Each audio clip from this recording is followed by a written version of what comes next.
Chers auditeurs de Haïba FM, bonjour. Nous sommes le lundi 11 février.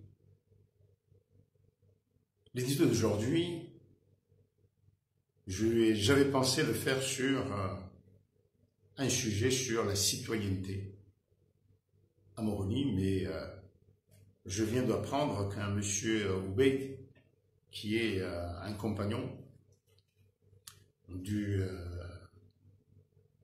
monsieur Abdallah Agua,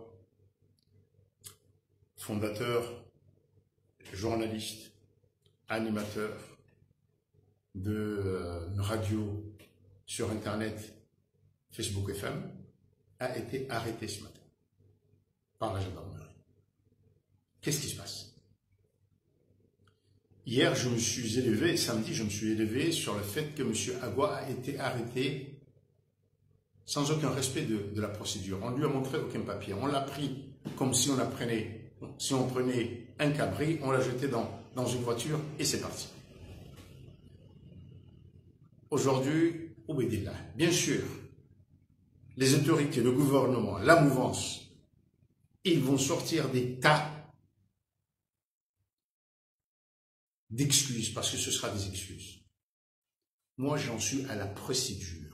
Le respect des procédures est tout aussi important que les enquêtes sur les faits reprochés. Mais je m'adresse aujourd'hui aux hommes politiques, notamment aux candidats qui veulent faire sortir le colonel Azali du pouvoir. Il y en a marre du petit communiqué ici, du petit communiqué ici. Nous sommes à 1 mois et 2 semaines des élections. Ou 3 semaines des élections. Du premier tour. Mais pour qui vous vous battez? Quelles valeurs défendez-vous? Je pense que ce qui se passe avec le gouvernement, avec l'arrestation d'Agua de Oubeid, c'est de la fumée. Les gens vont se consacrer, on va parler à autre chose, sauf de vous, parce que vous êtes incapables à ce jour de vous organiser, de vous entendre, pour défendre une plateforme qui garantit une campagne ouverte, équitable, qui traite les candidats à égalité.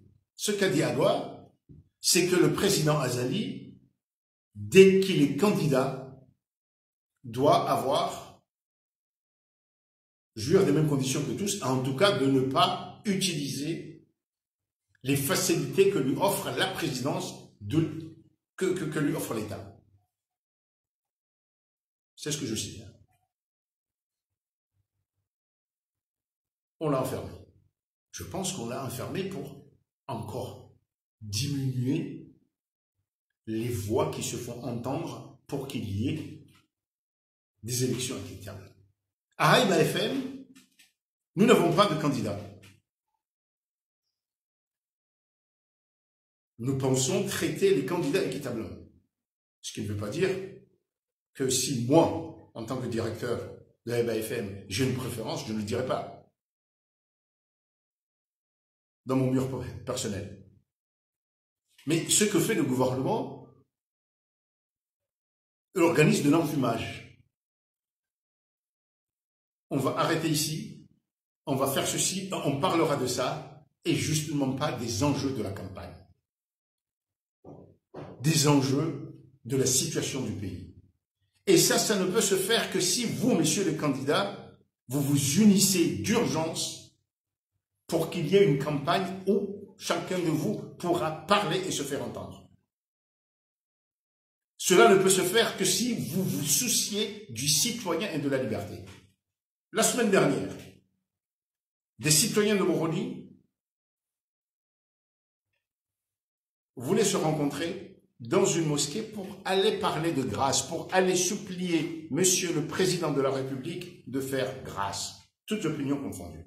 On leur a dit non, c'est une réunion politique. C'est une réunion politique, la campagne n'est pas ouverte. D'abord, souvenez-vous qu'il y a eu un arrêté annulant, un arrêté qui interdisait ces réunions. Et ce n'était même pas une réunion politique. Mais nous sommes supposés jouir du droit de nous réunir si la réunion est pacifique. Comment voulez-vous qu'on dise à des gens à Moroni, parce qu'on suspecte certains d'entre eux d'être des opposants, même si la réunion n'était absolument pas politique, on leur dit, ne vous réunissez pas parce que la campagne n'est pas commencée. Et aujourd'hui, dans Al-Watan, la Pravda du gouvernement, vous voyez le village de Simambani derrière Azali Assoumani. Ah, donc on peut faire une réunion politique et politicienne à Simambani, mais ne jamais pouvoir se réunir à Moroni parce que ce sera politique en attendant la campagne. Même pour tous ces gens-là qui ne sont pas candidats. Monsieur les candidats, mais qu'allez-vous défendre? Mais comment voulez-vous que les citoyens puissent croire en un quelconque changement quand devant une situation de piétinement, de mépris des lois, chacun fait entendre sa petite voix, son petit communiqué qui n'est pas lu ou qui n'atteint moins de gens qu'un communiqué d'une association de jeunes scouts.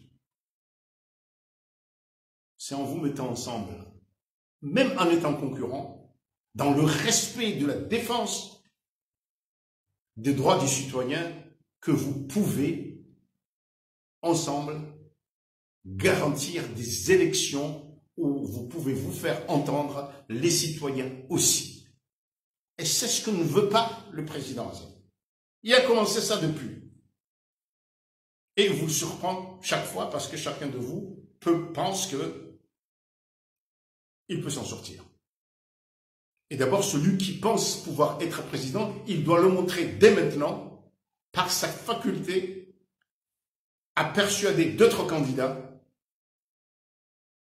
ou sa faculté à accepter les bonnes initiatives des autres, puisqu'il a confiance en sa victoire.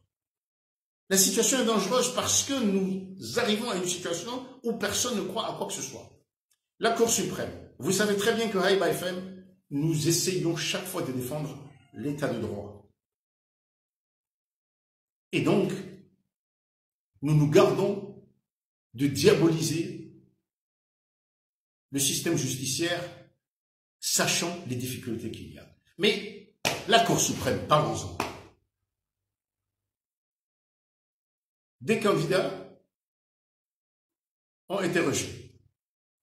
Pour l'un d'entre eux, Ibrahima Metsouli, parce que le parti Djoua qui le présentait, le document a été signé par le secrétaire général adjoint. Le secrétaire général, vous le savez, M. Barouane, il est au Niouf, prison, on n'en parle pas. Et qu'est-ce qui se passe? C'est que le gouverneur présenté par le parti Djoua, il avait le papier signé par la même personne. Très bien, vous connaissez les arguties juridiques, c'est pas aussi simple que ça, Changama. Alors, Changama, écoute. Parce que la Cour suprême ne peut pas s'autosaisir, il n'y a personne qui s'est plaint que le candidat gouvernorat a ce papier-là. Très bien. Mais nous sommes dans une merde quand même. Parce que la Cour suprême, ce que dit la Cour suprême, c'est de la jurisprudence. C'est comme une loi. Et donc, qu'est-ce qu'il dit? Il faut qu'un papier soit signé par le secrétaire général, qu'il soit en prison ou ailleurs, il fallait, etc., etc. Oui, mais voilà. Maintenant, on a un qui est rejeté et un qui peut. Comment, qui peut y aller? Avec un papier qui, aux yeux de la Cour suprême, n'est pas valable. Qui peut vous faire croire, vous, moi, que le gouvernement qui a poussé des gens pour faire des requêtes, que le commissaire du gouvernement ne savait pas que les mêmes personnes, que les personnes du même parti présentaient le même type de document.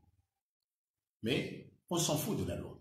Ce qui était important, c'est de prévenir quelqu'un qui menaçait électoralement le président de la République, le reste on s'en fout. Donc, est-ce que nous devenons une jungle? Nous sommes déjà une jungle. Il n'y a rien qui est respecté ici. On fait ce qu'on veut. On nous dit de respecter la justice quand elle piétine, quand elle ignore les procédures, quand il s'agit de gens que le gouvernement veut écraser. Et quand on lève le petit doigt des citoyens, on dit, et qu'on dit, il y a une constitution, il y a des lois qui me disent de dire ceci ou cela. Eh bien non. Non, non, parce que le CNPA devrait dire tous les jours, mettre un tableau pour montrer que chaque jour passe, or le gouvernement refuse de faire quoi? D'obtempérer, d'écouter le tribunal qui a ordonné la restitution des équipements de Haïba FM, de la Baraka FM, pardon. Ils sont là. Oui, monsieur. La justice a dit au gouvernement de retourner les outils, les équipements de la Baraka FM. Et le gouvernement s'en fout. Le gouvernement qui est là pour respecter et faire respecter la loi. Il n'y a pas de pire exemple. Il n'y a pas de pire exemple d'un gouvernement qui dit aux citoyens, on vous emmerde. La loi, c'est nous. Et c'est nous. Elle est là, en notre faveur. La loi, c'est ce que nous faisons.